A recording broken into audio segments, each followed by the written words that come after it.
Did you just compare Scooby-Doo to the OJ trial? Alex, if I could bring it back to the OJ trial, I will bring it back to the OJ trial.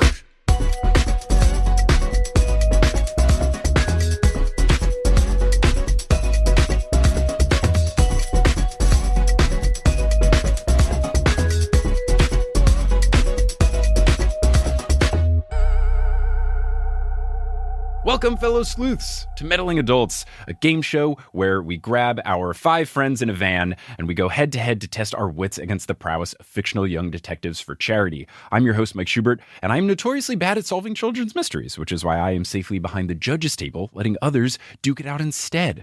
Our contestants this week are Kyle Bandujo and Alex McDaniel. Today's mysteries are from What's New, Scooby-Doo. Before we get into anything else, let's meet those contestants. I want to make it more of a point to be doing big hype intros. Alex, you have inspired me to listen to Brett Goldstein's podcast, Films to be Buried With. And his intros are so wonderful that I want to do more than just say names. So we've got the managing editor of For the Win at USA Today, Alex McDaniel, as well as the host and creator of Big Screen Sports is Kyle Bandujo. And together, as we're trying to get more co-hosts battling it out in this season, the two of you have done a whole bunch of wonderful episodes on Big Screen Sports, talking about sports movies, talking about rom-coms, talking about Ted Lasso, an incredible television program. Alex and Kyle, how is it going? Hi, this is so exciting. It's going awesome. I am very excited to be back on Meddling Adults. We're growing our brand. Kyle is here for redemption. Alex is here fresh in the mix. So we've already spoken in the past with Kyle about his history with children's mysteries of sorts. Are you big into this stuff, Alex? Are you a big whodunit fan at all? You know, not really. Like, my sister was really into Scooby-Doo. And so, you know, I'd watch those with her. They're entertaining. I was really into the Boxcar Children. Okay. Like, I read all those books when I was younger. So it's not even that I wasn't into it. I think it was just my age and stuff.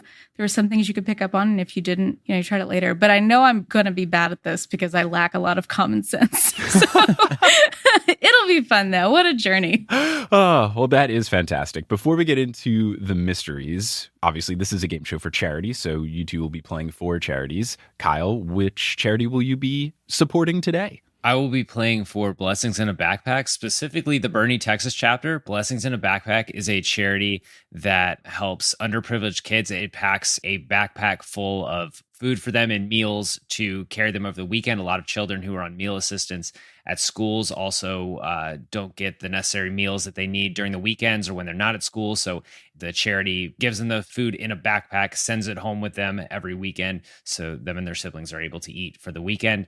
Everyone Google it. There might be a chapter near you that you can support. But yeah, big fan of Blessings in a Backpack. Awesome. Fantastic. And Alex, how about you? I am playing for the American Cancer Society. 8 years ago, my father passed away from cancer, and my mother is currently battling terminal lung cancer. And it's just, you know, one of those things that you don't think about until your life is directly impacted by it. But the American Cancer Society does a lot of great work making sure research dollars go where they need to go.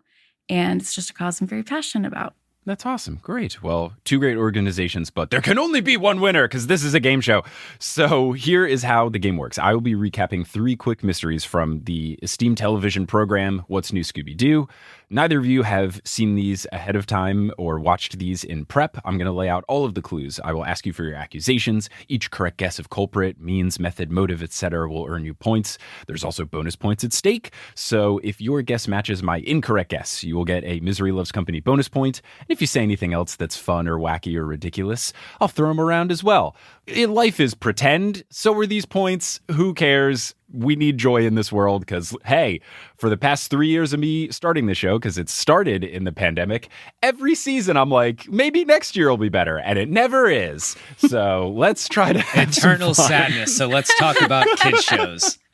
Let's have some fun. We're all in a good mood. We will have 3 rounds. At the end of the 3 rounds, if the score is tied, we will settle it in the only fitting way, which is a sudden death riddle. But now we can put the pedal to the metal and get into our first mystery, which is, I'm happy to say, the first ever episode of What's New, Scooby-Doo, Season 1, Episode 1, at least at the time of recording in March of 2022. You can watch them all on HBO Max if you've got that. No plug. They're not paying me, but they should be. The first episode is called There's No Creature Like Snow Creature. I see what they're doing there. I get it.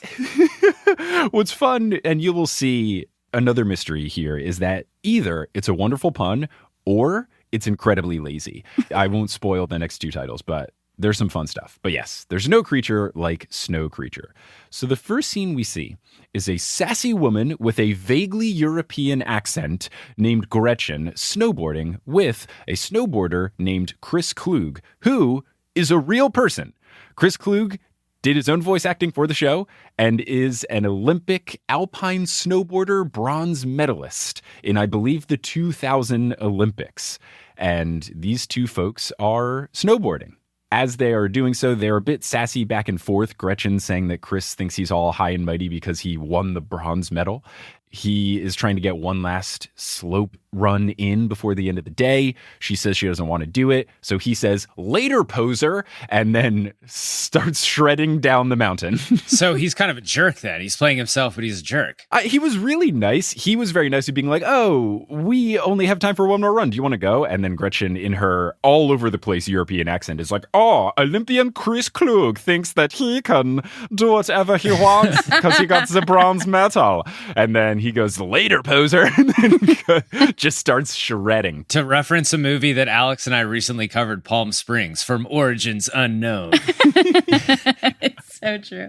So he starts shredding. Unfortunately, a giant snow ice monster appears and attacks him. And then cut to the theme song, the perfect theme song by Simple Plan, which they do perform live. Highly recommend watching them perform it at various concerts. Great stuff. I need to see this in person. So we cut to the gang arriving in the Mystery Machine at the Wilkinson Snowboarding Open. And the namesake of this open, Mr. Wilkinson, is being interviewed by news reporter Nancy Chang. We learn from this interview that Mr. Wilkinson is a software billionaire, so he's probably a terrible person. He's awful. There are no good billionaires. You know what? None. He did it. Early prediction. What's fun is my guess always for these is the first person you meet, just because Scooby-Doo rules, at least for the old Scooby-Doo episodes, it's always the first person you meet. So this being the first guy we met, I was very happy because right away I was like, great, not only do I get to blame the billionaire, but he's the first person, so it fits my narrative. Fantastic. So the gang gets out of the Mystery Machine, and before they can talk to Billionaire Boy, they meet Gretchen. Her name is Gretchen Mueller. I don't know how it actually is. I don't know if it's like her pronunciation of her last name or just her accent. But we learn that she is in the snowboarding competition. We still don't learn what country she's from because Fred just goes, "You've been winning snowboarding contests all across Europe." Various countries with various different accents. You're from Eastern or Western Europe. So the news reporter, Nancy Chang, is interviewing Bruce Wilkinson about the mysterious injury that recently took place of Olympic bronze medalist Chris Klug, who was supposed to compete in this competition. And he is voiced by, I'm not sure if you guys are into voice actors, but Kevin Michael Richardson, the guy who does the voice of Gandu from Lilo and Stitch, is this incredibly deep voice. He's one of those, like, you might not recognize him, but he's voiced a ton of stuff that's come out in the past. And recently he did the voices of the twins in Invincible. So he's this incredible voice actor, but him getting to do the stuffy billionaire is great because he has big, yes energy, which I love is real fun. She asks him if he's worried about the competition now that the star has been injured, and he says, with $1 million at stake, I think the other competitors will be hungry for victory. And each member of the gang picks up a different thing from this back and forth. Fred, who's obsessed with snowboarding, asks Chris Klug was injured, and then Velma, the only one who solves crimes, says mysterious circumstances, and then Daphne goes $1 million, and then Shaggy goes hungry, and it's just mwah. Wonderful, wonderful stuff. Everyone just sticking to what they do best. Exactly. With the men competing against the women. Mm-hmm. A very progressive competition. It's just everybody going at it. Love to see it. Okay. We love that. We love inclusion. Exactly. This show, for coming out in 2003, I think, wildly progressive.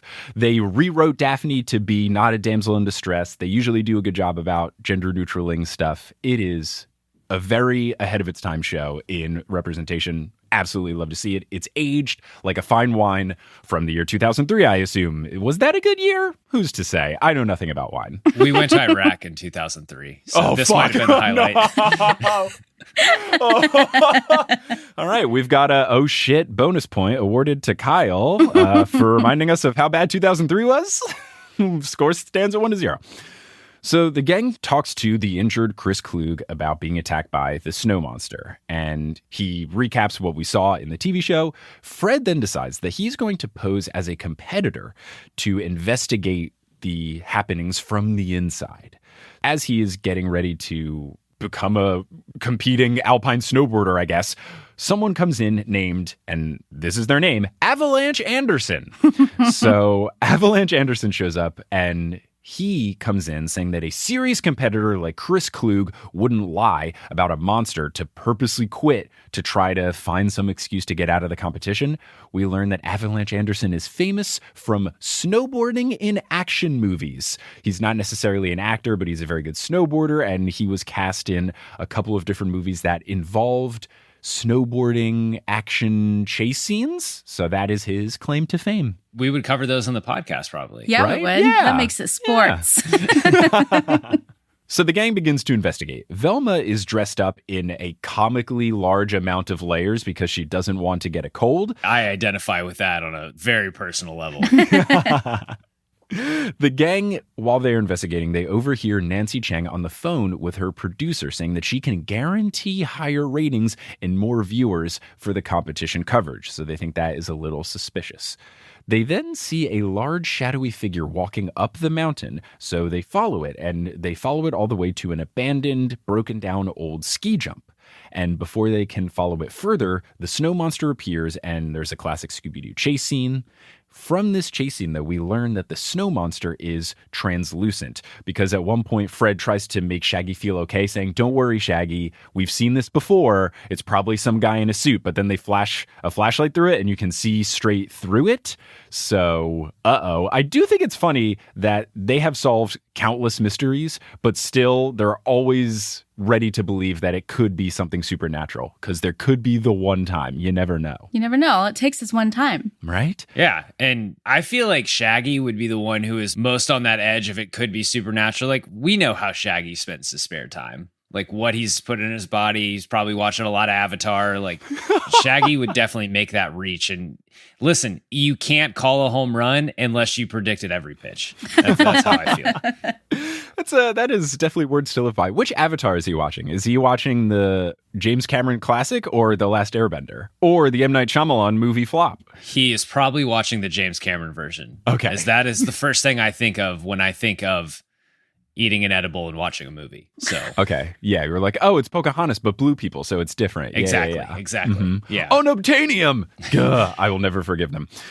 Fred distracts the monster before it can attack Velma, good guy Fred, and then as he is getting it to chase after him, he tumbles down the mountain and he breaks his leg, which, woof. That is a tough look. Mm-hmm. A shadowy figure appears over him and he shines his flashlight on it, and it's just a dude in a green jumpsuit, and this is a very grumpy man named Theodore. He's in charge of upkeeping the trails, and he keeps the gondolas running, the ski lift going, and he now says, "What am I going to have to do? Start a taxi service for injured guests?" Like, I don't know, man. Okay, Theodore, Right? relax. Calm down. This is a ski resort. This happens all the time. People get hurt. I've broken my arm snowboarding. It happens. So when they bring up the snow monster to Theodore, he immediately dismisses it as a ridiculous folklore, doesn't believe it at all, which I, of course, found suspicious. Are you going to tell me a grumpy old man is very set in his ways and not willing to believe anything is out of the ordinary? I cannot believe it. Color me shocked. Who'd have thunk? So they decide, let's investigate Theodore because he had creepy vibes and he showed up right after we got attacked. So they go to his cabin, and inside they see a bunch of dirty dishes and cobwebs. Daphne calls his home decor style, quote, rustic mid-century creep, which is great. And Velma finds an old newspaper article on the wall, which is about Theodore, and it says he was a former champion ski jumper, but his career was cut short when he crashed into a snowboarder. And it's such an old article that it phrases it as one of these so-called snowboarders. So the snow creature then rushes past the cabin, and the gang hears Avalanche Anderson scream in pain, and they go over, and he's in a snowbank saying that he too has suffered an injury, says his ankle is really badly sprained. So we cut to a doctor bandaging up his leg. The doctor suggests that Avalanche should go in for x-rays, but Avalanche says, what's the point? I can't compete in the competition anyway, so why bother? Which I think, smart decision, because as someone who has gone to first aid on a ski resort, it sucks because I broke my arm. They charged me $10,000 for the treatment that they did to my broken arm, which included messing up 3 Novocaine shots to put my arm back in place. None of them worked, so they just had to pop it back into place, full pain, super cool stuff. And they also charged me $250 per ace bandage, I think. Maybe it was $50 per ace bandage and $250 per Novocaine shot, but the bill was wild, and it was, of course, out of network. So I had to cough up 10 G's, baby! The lesson there is you should have broken your arm in Canada. That would have been the play. Always go skiing in Canada. Yeah, I was in Tahoe. I was foolish. I should have gone farther north to Vancouver. What was I thinking? Tough beat. Mm-hmm. Bruce Wilkinson is frustrated because sponsors are pulling out, and now we've got 2 of the big name competitors also hurt, and they're not in the mix, so he's very frustrated by this whole situation. Daphne feels like something is off, because if this guy's supposed to be a billionaire, why is he concerned about money? Which, shout out to Daphne being right on the money, because $1,000 million is a lot. We should get rid of the word billion, and it should be replaced by 1,000 million so that people can process how much money that is. It's so much. $1,000 million. Come on. It's a lot of $1 million. All the $1 million this guy has. Objectively, too many dollars. Fred then tells Shaggy that now that Fred is hurt, Shaggy should enter the mix as a decoy pro snowboarder so that the monster will try to attack. Classic Fred making Shaggy the bait of the trap. Because there's not a thing about Shaggy that suggests that he would be a good snowboarder. No, I mean, maybe his general Shaggy stoner guy vibes, but he's certainly not an athletic specimen by any means. We cut to Shaggy being on the slopes, and Gretchen is there, and she sasses him and can tell that he's not really a good snowboarder. So what does she do? Pushes him down the mountain, even though he doesn't want to snowboard. So, of course, while Shaggy is going down, he gets chased by the giant snow monster, and Shaggy at one point loses his snowboard, but Scooby comes through on a sled and catches Shaggy, of course. And then here's the best part. They're on a sled. They get to a frozen lake, but the frozen lake isn't completely frozen. There's a part where it's all just water. So in order to get away from the snow monster, Scooby takes out his claws and shows one in particular, draws a circle around them so they have a ice circular thing, and then turns his tail into a propeller, and then they speedboat away. And it's just perfect Scooby-Doo hijinks. It's top-notch, no notes, 0 complaints. As one does. As one does. I want to live in the Scooby-Doo universe. I do too. And a key note is that this chase scene was set to the instrumental version of the theme song, What's New Scooby-Doo by Simple Plan, which is a perfect song, just really coming out the gates hot in season 1, episode 1. So we cut back to the resort lodge. Velma finds an article about Bruce selling off parts of his empire to pay creditors back. So maybe his billionaire status is in question. Daphne sees a light flickering on the top of the ski slope, and Fred looks through these night vision goggles that he has, and he sees a person wearing a ski mask looking very suspicious. So Daphne says, I'm going to go investigate it. And Fred goes, no way, it's too dangerous for... And Daphne goes, for what? For a girl? I'll be fine. Just so solid. So she goes alone because Velma can't go because despite all her layers, Velma is sick. She's sneezing up a storm. Fred tries to make her feel better by giving her a box of tissues and a bunch of snowboarding movies starring Avalanche Anderson that the resort has. So Daphne is about to go and Fred goes, okay, I'll keep a lookout. You be careful. And Daphne goes, I'm always careful. And then we cut to her going off of a ramp on a snowmobile. It's fantastic. Sounds like a great time. Yeah, she's killing it. So she snowmobiles out to Theodore's cabin, and Fred and her have an earpiece situation going on where he's keeping lookout and relaying what he sees. And he warns her that the creature is coming, and she turns around and sees that the creature breaks into the cabin that she was checking out. She uses a hairdryer to blast heat onto the ice of it, which kind of gets the creature stuck, and then she's able to walk him under a thing where she uses the blow dryer to make a big snowbank fall on him. Genius stuff from Daphne. Love a good hairdryer usage. So she starts running away, and then we have Shaggy, Scooby, and Velma in the kitchen of the resort. They overhear Bruce telling Avalanche Anderson and Chris that they have to compete because the Wilkinson Empire is relying on the success of the competition. And Chris goes, "Sorry, rich dude, no can do," which I thought was a star quote from Chris Klug. We love someone telling a billionaire no. Because Yeah. they don't hear it nearly enough. So these three, Shaggy, Scooby, Velma, also then see that Nancy was listening in on the conversation. So this again, why is she so involved in the mix? They think this is a little sketchy. So then the gang all reconvenes to go over the suspects. Daphne was safe. She was able to snowmobile away to safety. So they're trying to think. They think, okay, Nancy Chang wants ratings. Wilkinson doesn't have money anymore, so maybe he doesn't want to give the $1 million prize away. The competitors, so like Sassy Gretchen, they might be trying to win so they could do it. Or Theodore just hates snowboarders in general, but also this competition. It could be him too.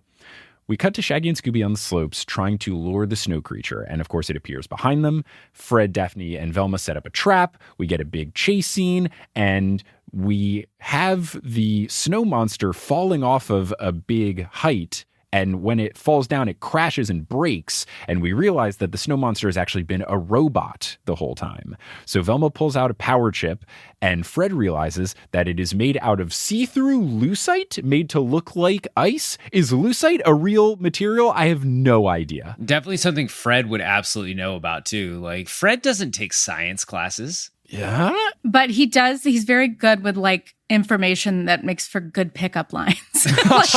like fun facts at a bar. Like, you ever heard of lucite? You know what I mean? That's kind of the vibe.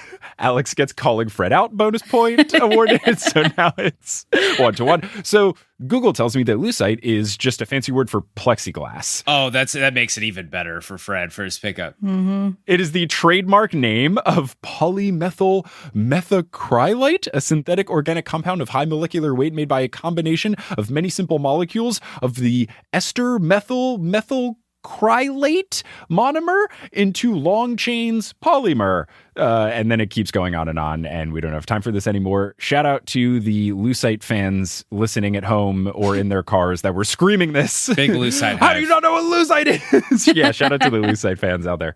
So it's made out of lucite, and it was controlled by some sort of remote control situation. So they're trying to figure out who it could be. Daphne sees a mystery person in a ski mask again running away towards the top of the ski slope. So they're going to chase after them. Velma sneezes and causes an avalanche, which knocks over the person, and then the gang unmasks them to figure out, dun dun dun, who it is. So I turn it over to the two of you. Who do you think is behind the robot ice monster, and why? I have a theory, but Kyle, you go first. Man. So I feel like all signs point to Mr. Wilkinson. Mhm. You know, he's a billionaire, but he's struggling with money. He's a software billionaire. He knows robots. And he's been overheard saying he needs the money. It's too obvious. I'm not exactly sure who it is, but it's way too obvious. I am leaning that it is Avalanche Anderson because it is too obvious. And because he didn't get x-rayed and he actually faked his injury, or they're in cahoots. But that's what I've got. It's just too obvious, so it's not Mr. Wilkinson. Alex, your theory. I also think it's Avalanche Anderson. And my Okay. two reasons are when they were going over the suspects, he was not one of them, unless you left that out. But when you said it earlier, he was not one that they listed. And because this show is so campy and cheesy, of course, an avalanche would reveal Avalanche Anderson. You know, if you're going to write for Scooby-Doo, you want that kind of poetic justice. That's my theory. Okay, I'm happy to say you are both correct. Nice. It was Avalanche Anderson. Now, I awarded you both 3 points for getting the correct suspect. I've given a bonus point to Kyle because he picked up on the key piece of information he didn't want x-rays because the injury was fake. They never saw him get hurt. They just heard him scream, and then he said he got hurt, so there was no proof. But what was weird, and I left this out because I didn't want to throw you all off and stuff, the doctor, while wrapping it up, the first thing we hear him say is, "That ankle is pretty tender. Do you want x-rays?" So the real villain is this doctor who couldn't tell that this dude was just faking an ankle injury. So clearly this doctor's just trying to get money for the ski resort because this dude wasn't hurt at all. Exactly. He's trying to send them the $10,000 bill that you got sent. Right? So that was the one key piece of information. The other one that Velma reveals that I think was just complete baloney is she said that when she spent that night watching Avalanche Anderson movies, she realized, oh, because he's in Hollywood, he must know people in the special effects world. So that's how. So I was like, that's bad, a reach. Velma. The x-ray thing is way better. The other thing they said is the reason he kept going up to the top of the mountain is because since it was a remote control robot thing, that would give better broadcasting signals. So that was how he was able to control it and all of that. Did they give a motive?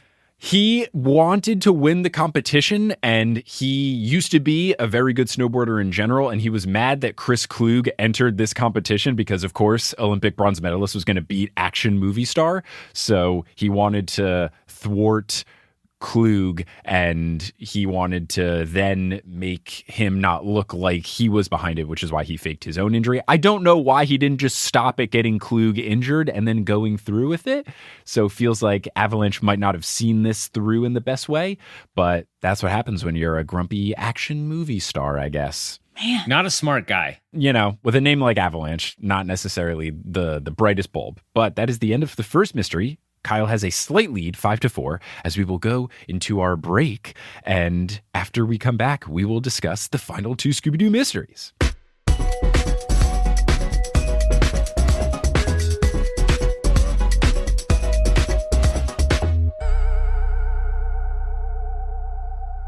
Hello and welcome to the mid-roll break for Season 4, Episode 4 of Meddling Adults. Not much to say here, going to keep things quick. Just want to say thank you for listening, and I also want to thank everyone who's supporting the show on Patreon. Our Patreon numbers have really gone up since Season 4 came back, and that's really cool because that is the best way for us to raise money for charity. So if you want to join the Patreon team, you can do so by going to patreon.com/meddlingadults.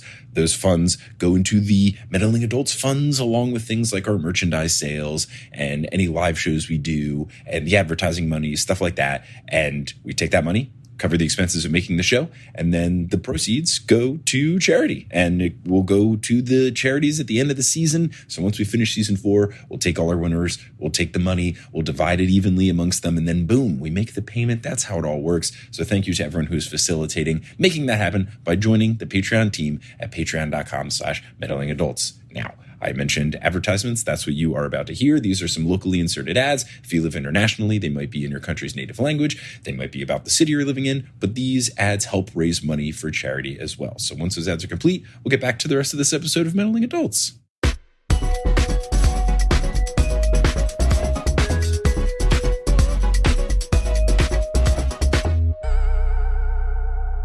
All right, we are back, and we are here for mystery number 2, and this is the other end of the naming of episodes spectrum. This episode title is Riva Ross Regas, which is just Scooby-Dooifying Viva Las Vegas. That's the title of this one. Okay, we did the same thing with the Flintstones, Viva Rock Vegas. So At least that's kind of a pun. This was just, I don't know, put R's in front of the letters, and then boom. So the opening scene in this one is a magician by the name of Rufus Raucus. He's performing a show with his assistant, Philidia Flanders, and Philidia has, I just have to note, very cool berry-colored hair. Not important, but important because she looks great.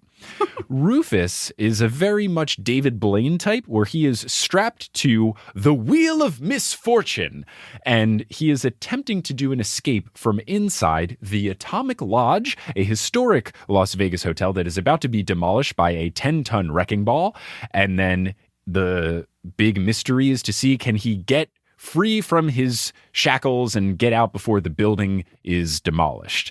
Highly illegal, but here we go. this was just pure happenstance because I think this is episode 6 of season 1. Nancy Chang, our news reporter friend, is on the case and she is covering the show live. I will just say, just because someone is in multiple episodes and they were innocent in a previous one does not mean they can't be guilty. So don't rule out Nancy because of that. I appreciate that you pointing that out because I was about to say, well, that means it's not her. We have had situations in the past where one of Velma's friends, there's this, or not even friend, it's this nerdy dude who's obsessed with Velma. In one episode, he's just the dorky, annoying guy.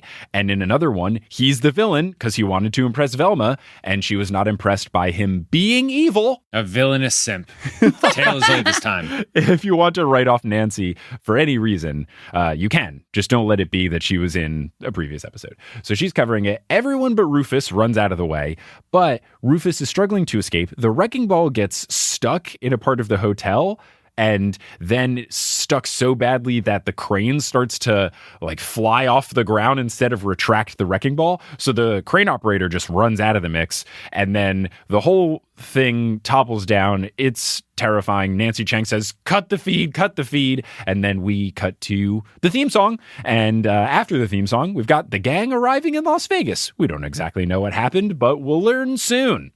So while they're driving in through Las Vegas, Velma is listing off the various attractions. And a very fun thing that What's New Scooby-Doo does is whether it's because of royalty naming rights stuff or because they love puns, they make some puns of stuff. So Velma points out the Garagio Hotel. And then Shaggy points out that they are showing Rats the musical. And Fred then points out that Vegas has great Elvis impersonators, and then he grabs Daphne's sunglasses and tries to do his own impression. It's quite terrible. And then Daphne takes them off his face. Fred goes, hey, I need those for the impression. She goes, oh, you do? And then snaps them in half and goes, oh, man, these darn fragile imported sunglasses. Fred strikes me as more of a spearmint rhino guy. I'm surprised he didn't make a reference to that. What is spearmint rhino? I don't even know what this is. Spearmint rhino. I just want to preface to anyone, I actually have not been to Vegas, but spearmint rhino is a very famous gentleman's club in Las Vegas. Okay. I've also never been to Vegas because my friends are nerds. So no bachelor party has happened in Vegas yet. So they arrive at the resort that they're going to, and I'm very happy because it is called Newark, Las Vegas's first New Jersey themed resort. And it's truly perfect. There's so much you could dive into with that. It's great. I am born and raised in New Jersey. I think Newark is horrible. I firmly believe that when you look at a map and you see a dot of Newark, it's not actually a city dot. It is a very small state border. It is not part of the state. It is something else. Newark's its own world. But the resort, very much making fun of Newark, just has these giant oil refinery looking type things. It's all black and gray and neon. It's a very good New Jersey joke. I got to give them props. So the gang has backstage passes for the concert of teen pop sensation Lindsay Pagano, who is a real person, but did not have a very long-lasting music career. I did go on a Wikipedia deep dive. She competed on The Voice recently and made it through 3 rounds on Team Shakira. I've never watched The Voice, so I do not know if this is good. And she had a somewhat budding career in the early 2000s, and then it didn't take off. She was signed to Warner Brothers Records at the time, which I assume, this being a WB production, is how they got her in the mix, because they probably didn't have to pay for the rights to use her music on the TV show. Wow. So she actually got her music in the episode? And she did music. She wrote songs for the episode, and we'll get into one of them because it's fantastic. Oh, can't wait. Exciting. She does her own voice acting and everything. She does a pretty good job. Got to give credit to Lindsay Pagano. Del Stone is the first person we meet. He welcomes the gang in, and he is the manager of the hotel. Fred asks him how he decided on a New Jersey-themed resort, and Del said, well, there was already a pirate ship-themed one, so this was our second choice. And Fred goes, oh, that makes sense. And Del has to explain that that was a joke. And I appreciate Fred doing this, because the thing that I like to do, when people quote-unquote make jokes that aren't jokes, I like to just pretend that I have no idea what they were going for, so then the person has to admit that they were kidding, and they're embarrassed by it, and it's a little game I like to play with myself at parties. Like, if your joke is just saying something that isn't true and then saying just kidding at the end, that's nothing. That's not a joke. You just said something that wasn't true, and then you said just kidding afterwards. It's absolutely nothing. Try harder. Did you say his name is Del Stone? Del Stone. That's a great name. Is that a joke on anything? Again, is this a Las Vegas reference? I couldn't tell you if this was a pun or just a good name, but it does have a nice ring to it. I like it. All right, that's Del Stone for you. Now, the gang gets a tour of the spectacular Spackle Dome, which is the venue at Newark. And Del Stone says that Spackle is the corporate sponsor because Spackle is one of Newark's biggest exports. And Fred laughs at this because he thinks it's a joke, and Del has to explain this isn't a joke. And that's just a very fitting thing of a Newark export. I don't think it's true, but it is funny that Spackle would be our main export. Go Newark. You're doing your best. You're doing great, Newark. The airport's fine, I guess. So a black cat appears from behind Del, and Scooby chases it because he's a dog. But the cat vanishes behind a floating statue of the late Rufus Raucus. Yes, the late. We learn he died in this accident that we saw in the intro. Levitating apparently was his signature trick, so the statue levitates. Did they say in the intro when this was? Like, did he just die, or was this like a long time ago? It's pretty recently. We don't know an exact timeline, but it's not too far after. Already got a statue up, though. That's good. Yeah. Means you were respected. Exactly. So Rufus was supposed to be the Spackle Dome's main attraction, and the theater was designed specifically for his show, but he died or disappeared. We'll see Rufus's fate soon. So Shaggy and Scooby are the last to leave seeing the statue because they're going to go off and see Lindsay's rehearsal. And the statue has laser eyes come out of it, so Shaggy and Scooby leave, and then we just cut to Lindsay's rehearsal. Don't know what's going on with the laser eyes in the statue, but it happened. So when we cut to the rehearsal, Lindsay is performing a song. Now, because the venue was made for Rufus, it's all Egyptian pyramid pharaoh type themed, and Lindsay, I guess, wrote songs around it because the clip of the song we hear from her says, quote, "If you think I love you, boy, you're living in denial," which is A+. Oh, it's a banger. It's pretty good. I can't believe she didn't have a better career. While the song continues, you can listen to the full thing on SoundCloud, I did find. While the song continues, because I tried to hear what this lyric was, but the gang is talking over part of it. I think what it is Tootin' come on, or she'll bury you in style. I think she's saying Tootin' come on to make a Tutankhamun joke, but just high quality Egyptian themed parody work here. Not enough songs with deep cut Egyptian themes. Right. Yeah, we've got Walk Like an Egyptian, which just feels like appropriation, but to have Egyptian puns, let's get that in the mix. Need that. Now, during Lindsay's rehearsal, someone hijacks the sound system and says, "Get out," in a very spooky voice. And on the screen, we see a masked Rufus Raucus, and he shoots flames out of his eyes from the Jumbotron screen. Don't know how they managed to make this happen, but the flames burn a rope that is holding up this large prop canoe type Nile River boat thing above Lindsay, and it's falling and it's about to crush her. And then we cut to a commercial break. And then when we come back from the commercial break, Fred pushes her out of the way, saving her from the crashing object. Lindsay then invites Fred to lunch to thank him, and she's very smitten by Fred. She's all very lovey-dovey with him. Fred, completely oblivious, says, "Oh no, I just ate an energy bar, so I'm super full." Just completely missing it. Love our obtuse friend Fred here. Now, Daphne screams because she sees Fate's Fools walk out. Fate's Fools is a boy band with 3 members, and their names, I kid you not, are Flapjack, B-Ball, and Timmy. And they are Lindsay's opening act. It's like the Schuyler sisters. Just like it. Exactly the same. So one of the boys, who we later learn is Flapjack, he complains, and he honestly looks like a young Avalanche Anderson. Like, it's very similar to the character model. Just this white guy with spiky hair, but it's spiky red hair and has these gross purplish glasses. Not a good look. And the way he talks is just like in white guy mid-2000s. Oh, Snoop Dogg is a thing, cultural appropriation levels, because he says, quote, "Hey, what's with all the flappity lip flip?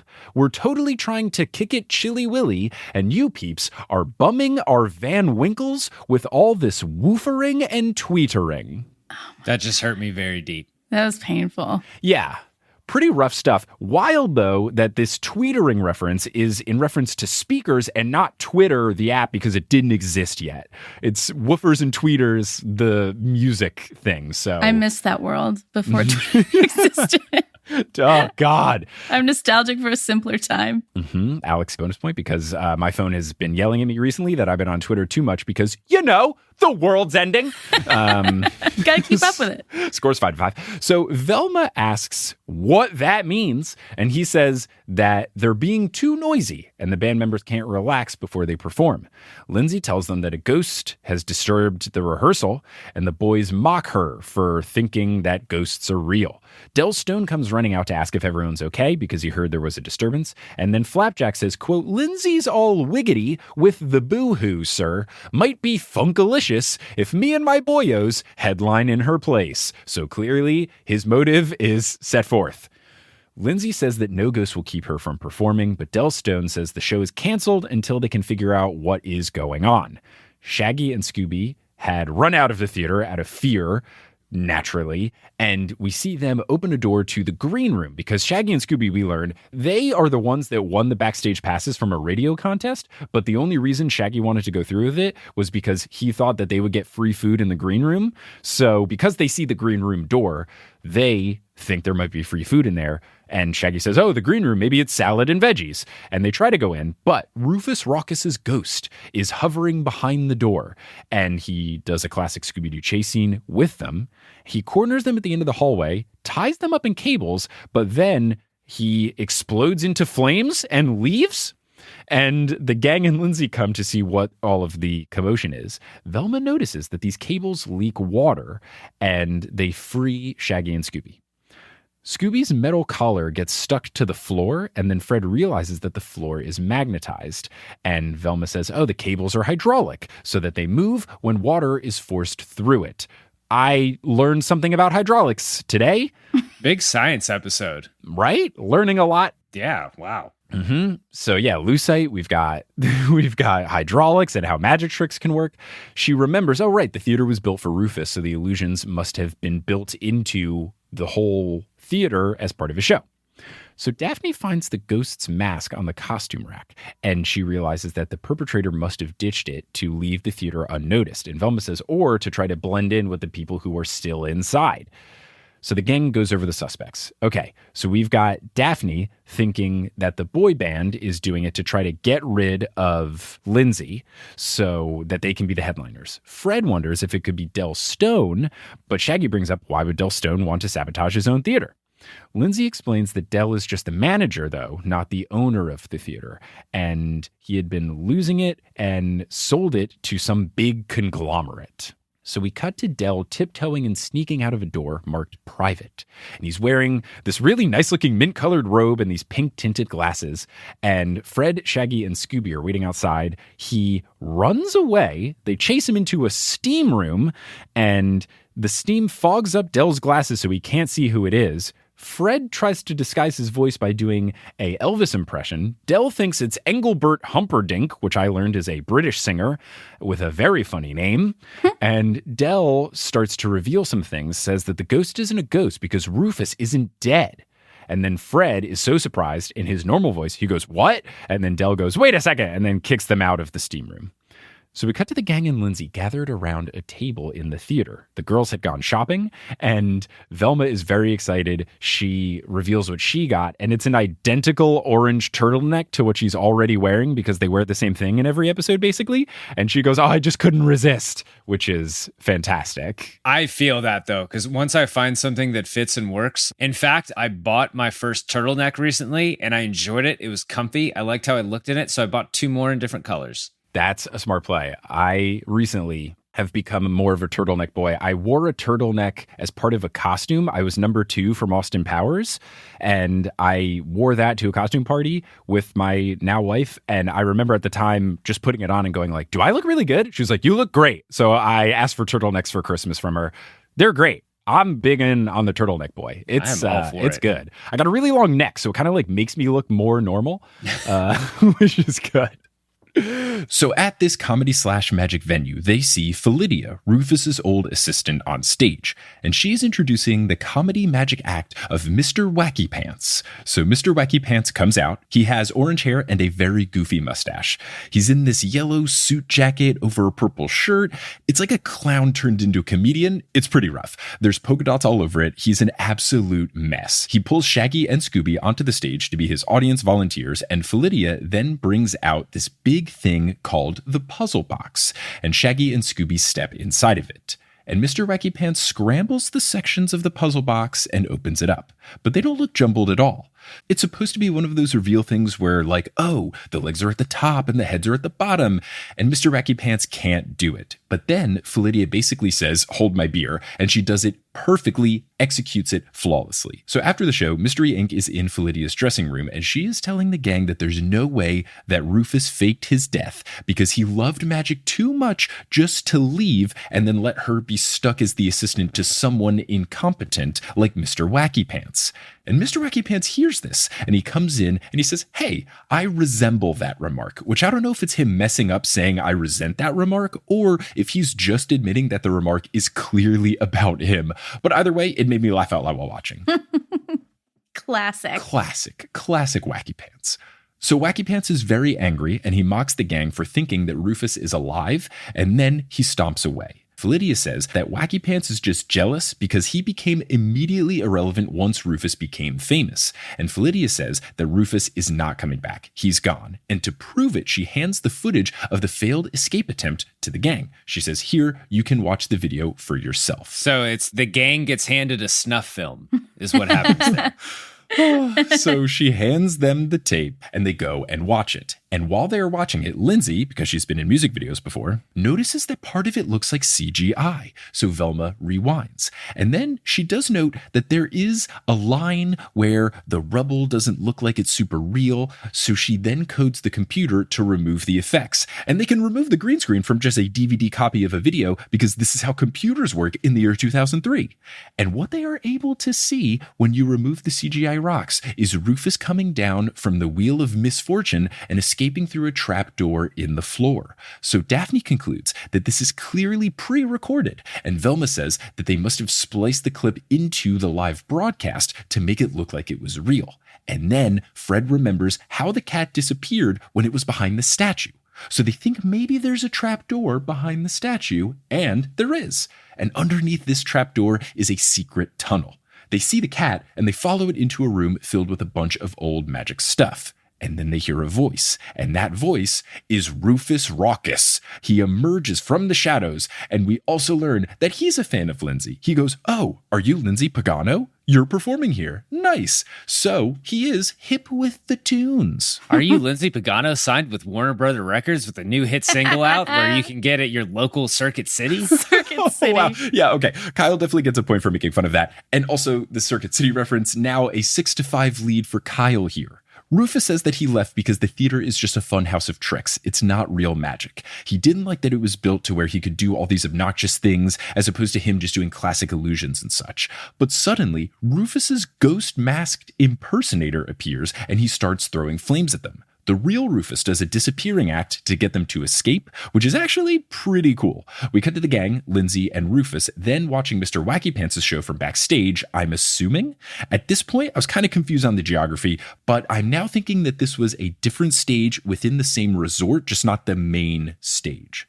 But Rufus is disgusted that Philidia is working for him because apparently Mr. Wacky Pants tried to steal Rufus's secrets for years. So there is some bad blood between Rufus and Wacky Pants. We then cut to the Fates Fools group, our boy band friends being very upset because they have been removed as the opening act. And now that Rufus is back and not dead, he is now the opening act. So later we see Rufus doing the opening act the night of Lindsay's concert. He tries to reveal that he is back and that it's truly him. He takes off his mask to reveal his face, but then the ghost appears, yelling that Rufus is an imposter. And the gang tries to stop this flying masked version of Rufus, and they accidentally trap the real Rufus. And the ghost is then wreaking all sorts of havoc on stage. But Velma sees a switch that is labeled magnetic polarity and flips it, which causes the ghost to stop floating and instead to be stuck to the floor. They then unmask the ghost and reveal who it is. So I turn it over to the two of you. Who do you think is behind all of these shenanigans? There's a lot to unpack there. Yes, I'm happy to answer. Holy shit. Alex, do you have a theory? I have a person. I have a person. It's okay if it's just a vibe. You don't need a motive. Just say, I don't trust _, and that's totally valid. So I don't think it's Mr. Wacky Pants, because the whole thing about the ghost is that they knew Rufus's tricks, right? And he couldn't even do I love using words. He couldn't even do the thing you just talked about, the mixed up body and stuff. The puzzle box, capital P, Yeah. capital B. So the person I think it is, and I hate it because it's like instinct, and I don't know if I could back it up, is Flydia. That's who I think it is too. Just because Okay. she's the one closest to him. It goes to show you, like, with him out of the way, she knows all the tricks. Like, she could be very famous doing the theater thing while Rufus can have his life as a street performer or whatever. And so I think she's pissed at him for faking his death. Therefore, Yes. she has to go work for this idiot Wacky Pants. Exactly. Okay, well, I'm happy to say you are both correct. Yes! Wow, look at us. We're killing it! On top of it, doing great. Yeah, gonna give each of you 3 points because yes, that was it. Nailed it. It was Flydia. So specifically, she wanted to ruin Del Stone for not making her the new Rufus. Basically, not making her the new Rufus. Del Stone was sexist. Oh! Friggin' Del. That damn Del. So, yes, she was upset that rather than make her the key magic act because she knows all of Rufus's stuff, she was upset that Del Stone started hiring in music acts instead. One of the key things, and this is another one of those key pieces of information that doesn't seem like a key piece of information, the key here was that the cat was not afraid of the ghost. So it had to be someone that the cat recognized, which I don't know if that's how cats work, but that's how Velma recognized that the ghost wasn't real. I love it. What was the magnet stuff? Was there any significance other than that's how they captured Flydia? Yeah, that's all the magic and hydraulics were, and that kind of explains why Rufus didn't like the new place as much. Interesting. Okay. I kind of appreciate Rufus's integrity I know. on that point, but I don't know. I feel like Flydia was wronged. This is a very justified crime. I know. I'm like really siding with her here. Yeah, it certainly makes her a compelling villain. I kind of feel bad for her. I would like a follow-up of her trial, and I would like her to be defended by maybe A Time to Kill Matthew McConaughey. Or My Cousin Vinny, Joe Pesci, obviously. Yeah. Obviously. Oh, I mean, yeah, that's a given. Oh, that's a great sequel to My Cousin Vinny. So after 2 mysteries, Kyle has just the slightest lead of 9-8 as we get into our final mystery, which is a different version of the title where it's not necessarily a pun. It's not Scooby Talk. It's just fun. So this one is called It's Mean, It's Green, It's the Mystery Machine. So you may have guessed right. This is a story in which the Mystery Machine is the bad guy, and that had me incredibly intrigued. And I was very happy that this particular episode worked for the format of our show, because not everyone works, but this is fun, and we get to see what would it be like if the Mystery Machine was the villain all along. It's like an evil transformer. Pretty much, yeah. It's basically turned into a Decepticon for the episode. So our opening scene is Shaggy and Scooby leaving a movie theater, and the Mystery Machine starts driving by. Shaggy and Scooby think, oh, how nice of Fred to come pick us up. But then they realize no one is driving the Mystery Machine, and then also it starts to flash bright neon green lights and plays spooky music, and it then speeds away and speeds past them. Shaggy then goes with Scooby to find the gang and tell them what happened. They're at not the malt shop. So in old episodes of Scooby-Doo, they would go to the malt shop. In this one, they appear to be at like a smoothie shop.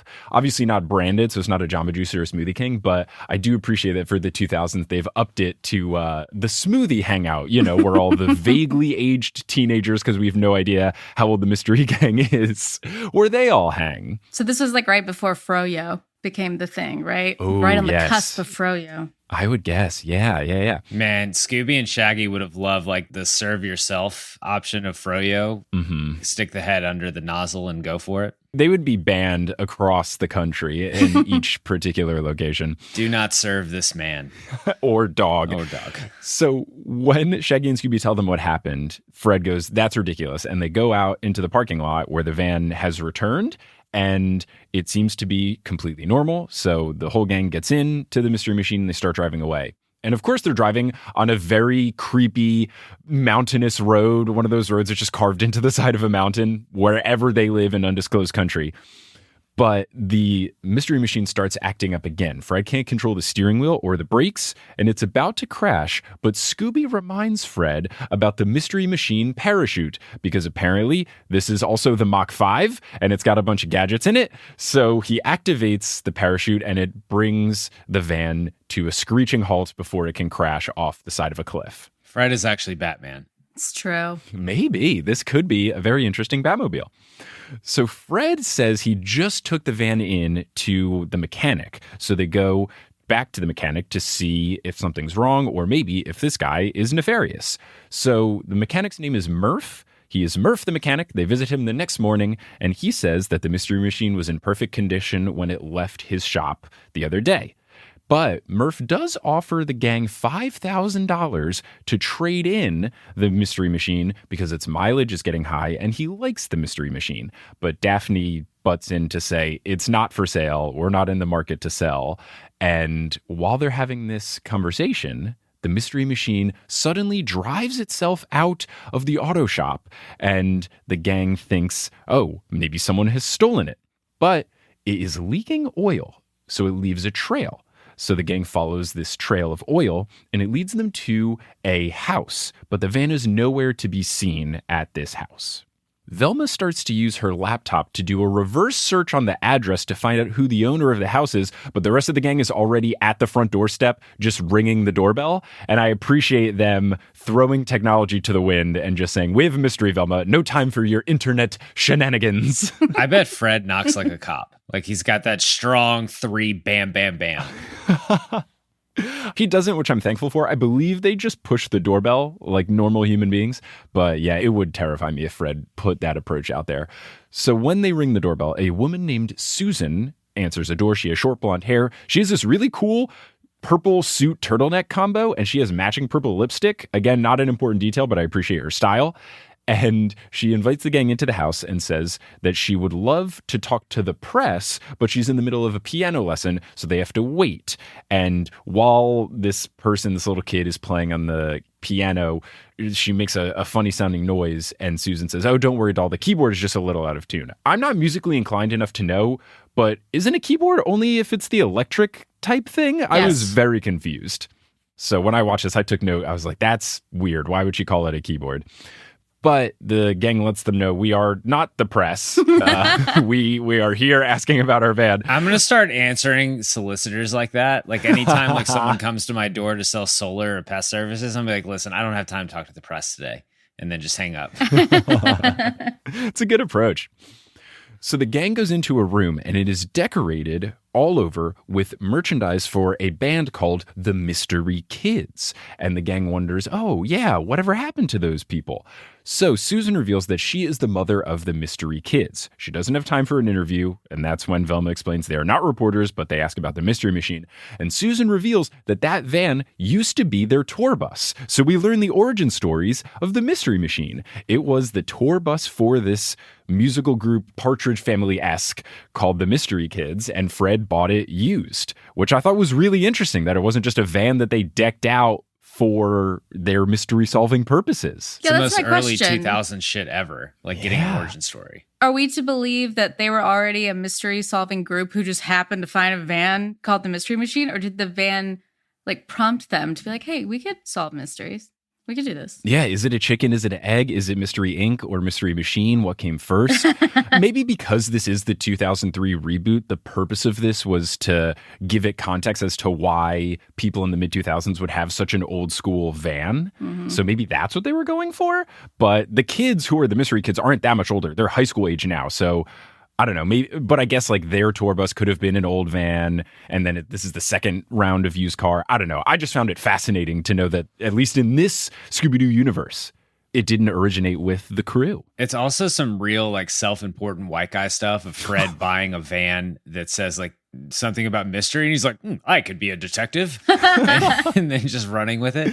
Kyle, just big anti-Fred energy here. No. Is Fred still wearing the ascot in these episodes? He's not. He's not. No. So in What's New Scooby-Doo, he has I believe it's a white and blue striped sweater with a collared shirt underneath. It's a lot nicer. They also changed Daphne's outfit. They modernized it a bit. And they also modernized Fred into not being... He's not a jerk. He's nice and kind of like a lovable goof where he's either oblivious or he's just doesn't recognize what's going on. He's not, as macho type dude. It's more of like, oh, Fred, which I appreciate his rebranding in this series as well. Yeah, that's right around the time where we get FPJ as live action Fred, and FPJ is a true joy. FPJ.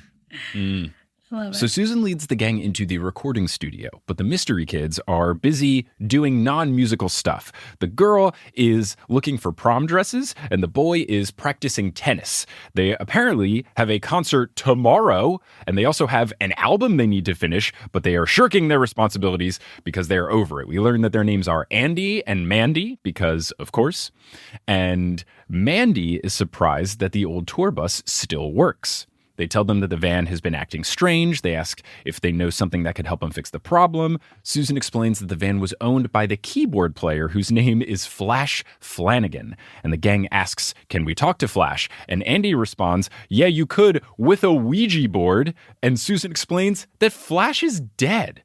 He apparently died in an accident after one of their concerts, and he's now in, quote, rock and roll heaven. And then Susan immediately goes, ooh, rock and roll heaven would be the great name for a song, which feels insensitive on Susan's part. Feels like they weren't that fond of Flash Flanagan. Right. So Shaggy thinks that the ghost of Flash Flanagan is haunting the Mystery Machine. And Mandy says that Flash is actually the one who painted the flowers on the van to remind him of his garden. And then there's some snide comment between Daphne and Velma. One of them says, I thought Fred said he painted the flowers on. So questionable origins. So the gang leaves the house and they bump into a redheaded teenager holding a stack of books. He's got a sweater vest, glasses, pocket protector, classic nerd. And he is Randy Dinwiddie of the Mystery Kid family. So he's Andy and Mandy's brother, but Randy is not part of the group because he's tone deaf. He studies at DeFry's Technical Academy.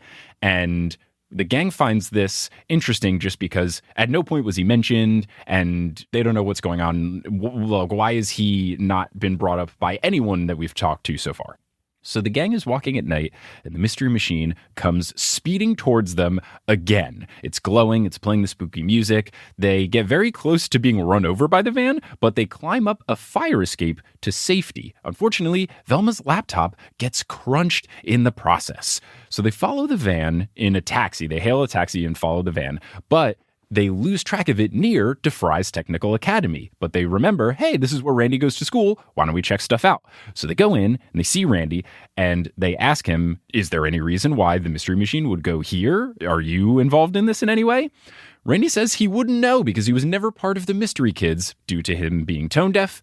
He's working on robotics, though. And Velma asks how the robots he's working on are controlled without control panels. Randy explains that he can control them wirelessly from a laptop. So Daphne says that Susan must be proud of his work.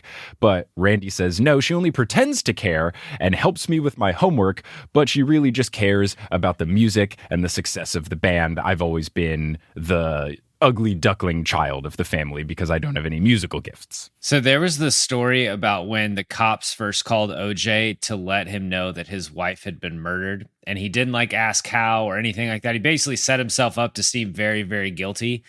Randy, a lot of the same vibes. Randy and OJ Simpson. Did you just compare Scooby-Doo to the OJ trial? I sure did. Alex, if I could bring it back to the OJ trial, I will bring it back to the OJ trial. And you know what? Kyle's getting a bonus point for it because that is the sleuthing ingenuity we look for here. 8 to 10 in favor of Kyle. So the gang goes back to Murph's auto shop. He's not there, so they're going to poke around. They find a room full of Mystery Kids collectibles. There's an alarm clock that they bump into that starts to play their hit song, which, at least according to the chorus, goes, "You're too cute to forget." And it's honestly very catchy. They turn on the TV, and the TV starts playing a video called Rewind the Music, clearly making a pun at Behind the Music. And it's about the rise and fall of the Mystery Kids. And it says at the infamous City Park concert, Flash Flanagan, who in the video we see, he was a grown man, a grown adult man in the Mystery Kids. Very strange. He stormed off at this concert and he was never seen again. But what's stranger is that every week, a wild daisy appears on his headstone in the graveyard. So the gang goes to check out this gravesite, and they go on Mystery Kids' bikes and scooters that were in this memorabilia room in Murph's auto body shop, and they see Andy and Mandy there. And his tombstone says, R.I.P. Flash Flanagan, rock and roll will never die, which is just a fantastic tombstone for the pianist in effectively the Partridge Family. The Mystery Machine appears again, and now it has a scary face on it, which I think is just one of those TV show things. Like, I don't think someone took the time in between times we've seen it to paint a scary face on it. It just has one now so that it's more terrifying. And it does a classic chase scene around the cemetery. But the song is not even some sort of instrumental thing or some off-brand song. It's I'd Do Anything by Simple Plan, who does the theme song. My favorite Simple Plan song. What a banger. Love A this. true banger. I was vibing out so hard. So Shaggy recognizes that the spooky music that's playing from the Mystery Machine is a Mystery Kids song. So Shaggy's running away as the Mystery Machine's back doors swing open and trap him inside. So the gang rides on these bikes and scooters after the Mystery Machine to try to save him. The van drives out of control onto the highway, but then is stopped by a police officer. They explain that Shaggy wasn't driving, and then he gets off with just a warning, but the police are going to impound the van. And I do appreciate that the cop says, quote, "What's going on, buddy? Where'd you get your license? Clown school?" Which sounds like something a New Yorker would say, not necessarily a cop. But I just appreciate the little dig here. So then we cut to Andy and Mandy rehearsing. Susan's giving some critique. What's really nice in the show is that they have background music just playing in the episode. And the critique that she gives to them is that they need to pick up the pace. And then the background music increases in tempo, which I thought was really funny. And just the people making the show clearly having a fun time. I love that. Now, Randy is also here, and they are at where the concert is going to be. And he's starting to set up wirelessly controlled mics. He says that Susan made him do it by threatening to stop paying for his tuition unless he did the tech for the show. So the gang gets kicked out of the rehearsal, and they see Murph jamming out as they leave the stage. Murph says that he's been looking for them, and he offers them $2,500 plus whatever the impounding and towing fees are for the van. And again, they say, look, we're not selling you the van, but hey, also, what's up with that weird Mystery Kids room in your auto body shop, Murph? And he's really embarrassed about it, but he admits he's obsessed with the band. That's why he wants the van. Can I please have it? And again, they're like, no, dude. As the concert is going to start, suddenly one of the lights falls down onto the middle of the stage. And Andy asks Randy, well, hey, what did you do to this? Are you trying to sabotage us? Or are you trying to, make this hurt us or break our equipment, whatever? Randy says that he wasn't near the light, but Mandy accuses him of trying to sabotage the show. She says the fallen light could have caused a fire, but Randy says that's impossible. The curtains I brought are lead-lined curtains that are fireproof. And he tries to insist again that it wasn't him. I don't know if lead-lined curtains is an actual thing, but the way they talked about it on the show, it felt like very much a thing. That's interesting. I thought we were out on using lead in things. I thought so too. That's what I thought so as well. Maybe we took all the lead that used to be in our paint. We're like, we got to use it for something. Put it in the curtains, baby. Curtains. Put it in the curtains. I'm sure there's a safer version, and I wonder if that's actually a thing in music venues where the curtains are lined with something for sound purposes or tech purposes, but who's to say? So Shaggy thinks, again, that it's Flash's ghost, and Velma says that Daphne will hold a seance to contact him. So we cut to the Mystery Machine turning on, driving out of the auto impound, breaking through gates and stuff. And then when we cut back, the seance is happening. So Fred, Velma, Murph, Susan, Andy, Mandy, and Randy, anyone we could suspect, is around the table. And Daphne's in this full getup doing the seance, and she has a purple crystal ball, this big psychic outfit. Susan is skeptical and asks where Madame Daphne learned to contact spirits. Daphne says that, I watched an infomercial on the Psychic Channel, which I just thought was a fun little note there. That's big early 2000s energy, too. Yeah. These infomercials. It's like magic bullet energy. Listen, I still love a good infomercial. Hard to find these days. Hard to find. So Daphne then asks the spirits to make the table rise, and it does. But then the show shows us that it's just Shaggy and Scooby grabbing table legs. They're underneath, so they are in on this ruse that they're pulling on everybody. But Daphne calls for Flash to reveal who in the table corrupted the Mystery Machine. And at that moment, the Mystery Machine comes rolling up, flashing the neon lights, playing the music. Shaggy and Scooby get really scared, so they rush out from under the table, making it clear that Daphne doesn't actually have psychic abilities. Velma then drops one of the curtains on the Mystery Machine, and it stops, and she explains that the lead lining prevents wireless commands from getting through to the van. Fred says that the person who is controlling the van wirelessly must be under the table. There was a chase scene, all the commotion, people left and whatever. So then they do a dramatic tablecloth pull-away move, and it reveals who has been controlling the Mystery Machine. So now I turn to the two of you. Who do you think is behind this? It can't be this obvious.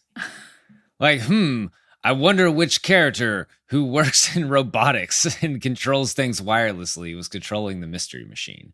Sometimes it's easy. Sometimes it's a misdirect. I have two separate theories. Okay. I don't even have theories. I just have suspects. All right. Well, you will need to make a guess. That is how the podcast works.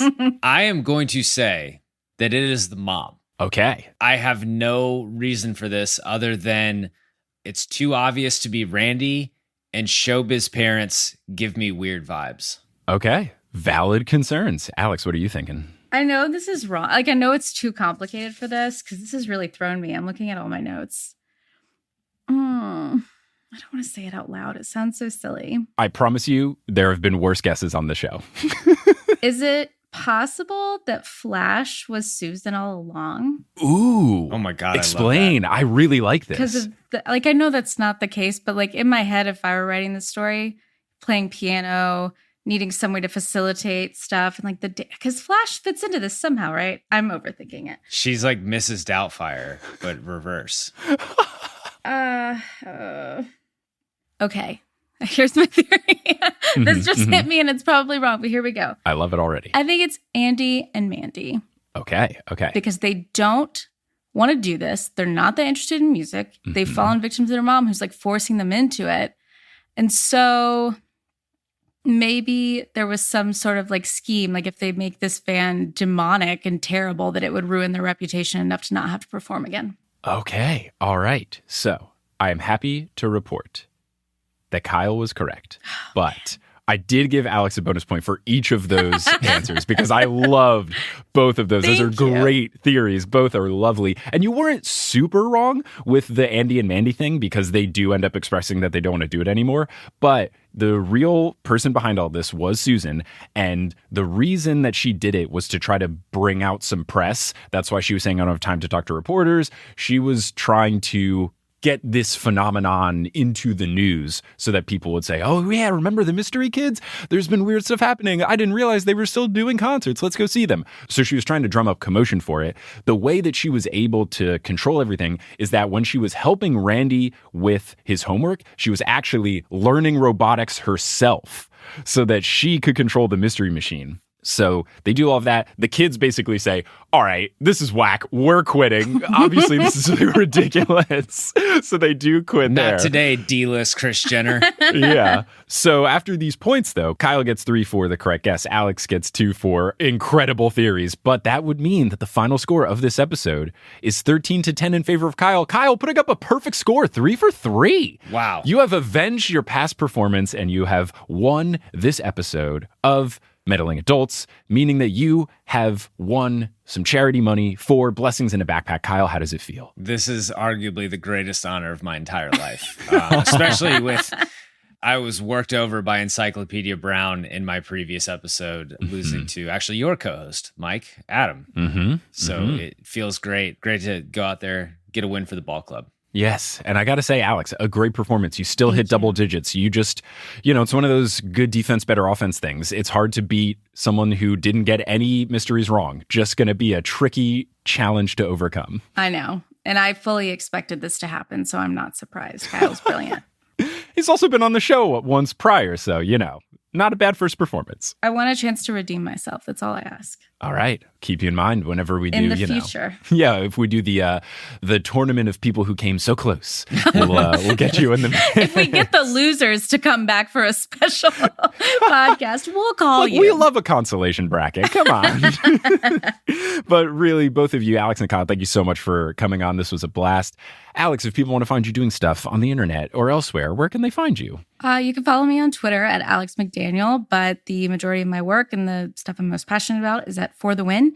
It's ftw.usatoday.com. We're a lot of fun. You should read us. We're great. Great. And Kyle, how about you? You can follow me on Twitter at Kyle Bandujo, talking sports movies every Monday with a guest, usually Alex, sometimes Mike, sometimes other people. It's Big Screen Sports. And then if you like baseball interviews, that is From Phenom to the Farm. That comes at you every other Tuesday. Yes, all good stuff. All of the content that you both make is lovely, and I highly recommend it. Kyle and Alex, I am so thankful that you joined. Listeners, I'm so thankful that you listened. And I'm just thankful that everyone here is back listening to season 4. We can all together be our truest selves. And that is when we are meddling adults.